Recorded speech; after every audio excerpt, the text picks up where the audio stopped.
Hello, my friends, and welcome to episode 15 of the Enlightened Anatomy Podcast. We're going to be looking at Vinyasa Yoga, and the title is In Defense of Vinyasa Flow. It's my favorite type of yoga. I just love flowing through a class where you're getting sweaty, moving through lots of postures, challenging yourself with handstands, forearm stands, whatever else the teacher might throw at you. And the reason I wanted to talk about this episode or this topic is because in last week's episode with Dr. Sarah Saman, I mentioned how some people say yoga is not cardiovascular exercise. I also mentioned yoga in the same breath as resistance training. What does the science say? Is yoga exercise? What are the benefits of exercise? And actually, historically, what does even modern postural yoga mean? Strap yourself in for a good episode all about Vinyasa flow. Cue the intro music. Here we go. Welcome to the Enlightened Anatomy Podcast, where we take a deep dive into the worlds of anatomy, physiology, and science to help you deepen your yoga practice. Now, here's your host, Matthew Hui.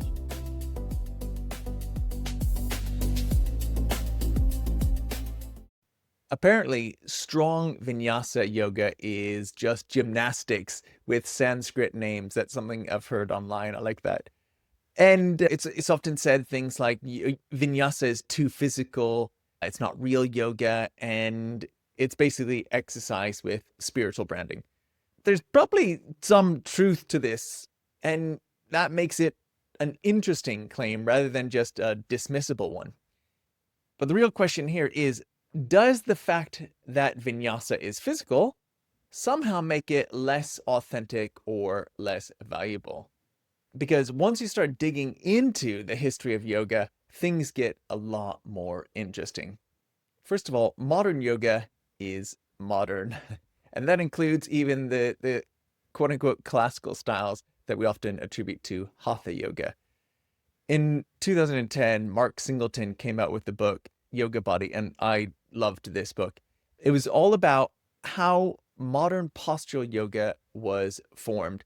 And in short, it was formed from a variety of different inputs, including European gymnastics, British military drills, and even circus arts. Singleton's book, Yoga Body, completely reshaped how yogis understand modern yoga. And the central thesis to the book is basically, modern postural yoga is not a direct continuation of ancient practice, but rather it is a modern synthesis.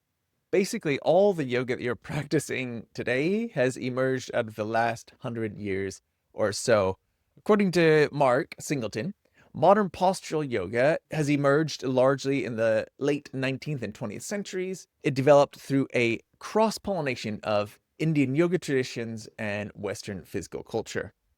He writes that modern yoga represents a dialogue between modern body culture techniques and Indian yoga traditions. He notes that some standing postures and dynamic sequences resemble systems like Neil Book's primitive gymnastics. And if you've ever been to the gym and had a personal trainer or a fitness class and you've heard of a burpee, you'll realize a burpee is really similar to our sun salutation. It's much faster, more cardio focused, but in terms of human movements, there is a forward fold, there's a jumping back, there's a lowering down, there's a coming back up, there's a jumping forward, there's a coming back up to standing. Many of the iconic poses in modern yoga, things like downward dog or various standing poses, don't appear in classical yoga texts. In fact, in Patanjali's Yoga Sutras, he only mentions two postures, one being Sukhasana, easy sitting position, and Padmasana, lotus position. And these as gateways for meditation to reach a higher level of consciousness. Now, already those facts can really surprise people. But the takeaway is not that modern yoga is fake. The takeaway is yoga has always been evolving, and it still is. It adapts, it integrates new ideas. We learn about strength science, exercise science, and we change our opinions, and that's good. it reflects the culture and physiology of the people practicing it. So when someone says Vinyasa isn't traditional, the historian's answer might be, neither is most of the yoga you practice. And that's okay. For me, what I've read of yoga philosophy, such as the Bhagavad Gita and the Sutras of Patanjali, is that the yoga is not so much what you're doing with your body, but it's what's happening in your mind as you're moving your body. Yoga is really a practice of the mind. Now let's look at the myth of a frozen tradition. In a lot of teacher trainings, there's this kind of idea, this romantic myth of ancient purity, that the sun salutation we do today has been passed down through generations and generations, through millennia. But the history, the evidence just doesn't support that. Even though a lot of yoga styles are marketed as ancient and unchanged and thousands of years old, traditions rarely work like that. Singleton also points out that innovations in yoga are often presented as ancient transmission. But you know what? That's not unique to yoga. Every tradition does it. Religion does it, martial arts, even food traditions do it. So instead of asking, is Vinyasa yoga authentic? A better question would be, is it beneficial? Which brings us to the physiology side of exercise. There's actually a really good physiological case for strong Vinyasa yoga. I remember as a newer teacher, when I heard yoga described as exercise, that put me off, because to me, yoga was so much more than that. It was a spiritual practice. It was a lifestyle. And, in many ways, I still believe that. But at the end of the day, in terms of what you're doing with your body, you are exercising. Whether you're doing a lunge in a yoga class or with your personal trainer, a lunge is a lunge, and your body is going to respond in the same way. You're going to stretch the hip flexors of the back leg. You're going to strengthen the glutes of the front leg, or at least activate them. So if strong Vinyasa is just exercise, even if we just say that, that might actually be a very good thing, because we have a major problem in our modern world. That is, people are sedentary, meaning a lot of people are not moving enough. Yoga that elevates your heart rate, loads large muscle groups, and challenges the body might be exactly what many people need. Strong Vinyasa is essentially intermittent body weight training combined with some aerobic activity. Now, how much aerobic activity? There have been studies on this. Usually in the low to moderate level of aerobic activity. With certain people who are less trained, it might be considered high intensity aerobic activity. And the physiological benefits of any aerobic activity are the same. It is a cardiovascular stimulus. So dynamic flows can elevate your heart rate into a moderate aerobic zone. And that means improved cardiorespiratory fitness, better mitochondrial function. You might remember mitochondria from your high school biology is the quote unquote powerhouse of the cell. It's where you turn glucose into ATP. It is really important in overall cell health and just overall body health. And another benefit of aerobic exercise is improved metabolic flexibility, your ability to move between different forms of energy, fat to carbohydrate, vice versa. And these are actually among the strongest predictors of longevity, or how long you'll live. This is why so many studies have found that people who are more physically active, people who exercise more, live longer, have healthier lives. Hopefully that's not news to you. It's not just common sense, but it's actually very backed by evidence and science. Another benefit of strong exercise or strong physical activity is glucose regulation. So dynamic muscular work improves insulin sensitivity, and you might know that insulin insensitivity is what diabetes is. Also, dynamic muscular work improves glucose uptake in skeletal muscles.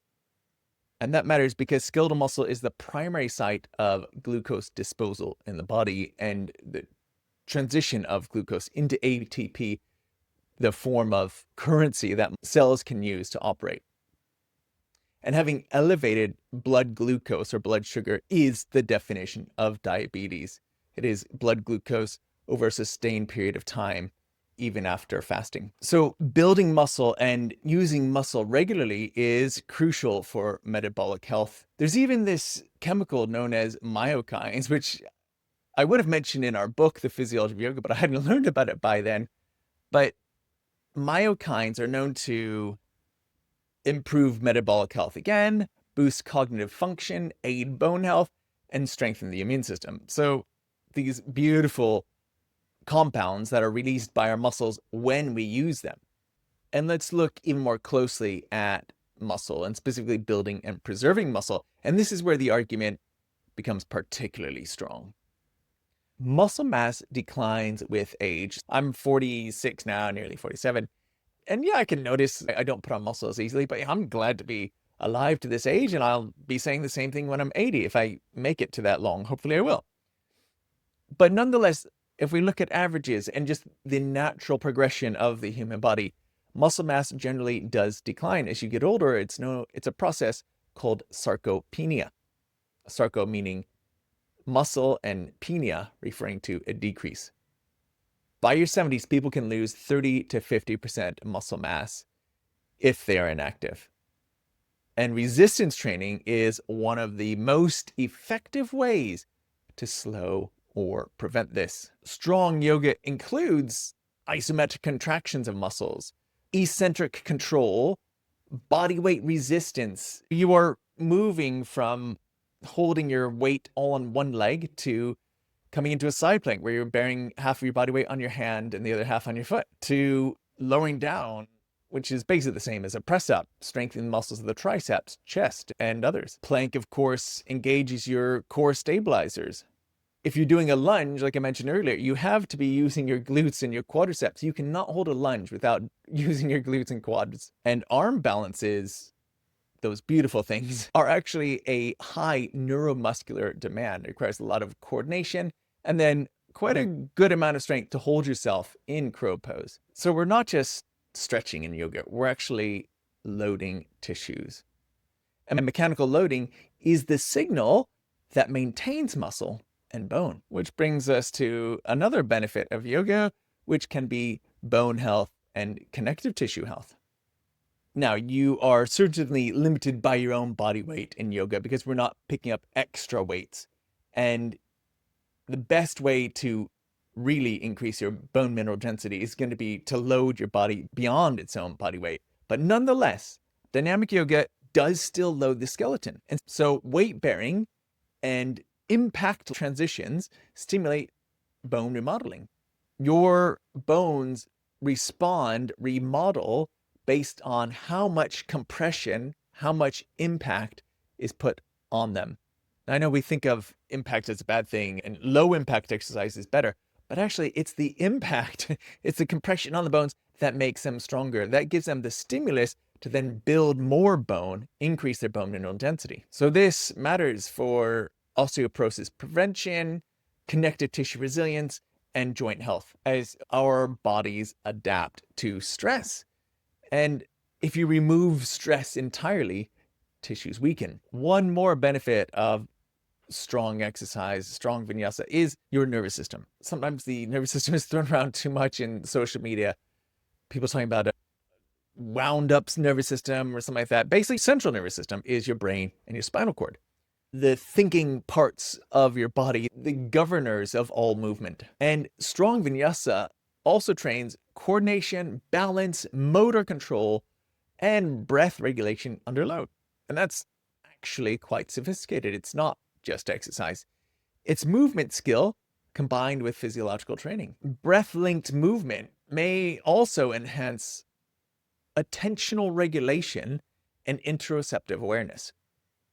Attentional regulation being the ability to consciously direct focus, sustain concentration, and ignore distractions. And isn't that exactly what we're asked to do in a yoga class? To keep our eyes focused on one point. This is what I'm always going on about when I'm teaching. Keep your eyes focused there, your drishti, and stay present. to not look at your smartwatch, to not be distracted by the person next to you, just to be fully at attention in your practice. And interoceptive awareness is the ability to detect, interpret, and respond to internal bodily signals.